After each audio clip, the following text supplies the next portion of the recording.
How to enter referral codes on Temu. Whether you're trying to enter a referral code yourself or trying to get your friends to enter your referral code, this is exactly what you need to do. First, you'll want to go into your Google Play Store and of course make sure if your Temu is updated or installed.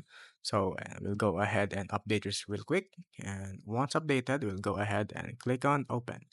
Once you're in Temu, you'll want to head over to the U at the bottom. Then go ahead. If you don't have any accounts, click on the sign in and register at the very top.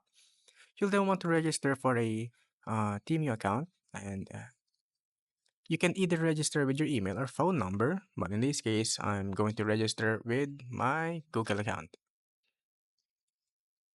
You'll want to head over here to the category section, which is right next to the U section. Now you're going to find the search bar where you'll want to type in the exact referral code. So I'm just going to type in an example referral code. Let's say it's whatever this is going to be. Simply click on the search icon, and since I just typed in a fake referral code, it's going to say, sorry, you can't join the activity because it's a fake one. However, if you type in a real referral code, it will say accept referral code at the very top. If you go ahead and click on that, then click on the referral code, you can activate it and get free stuff. Get all the stuff on Temu. Yeah.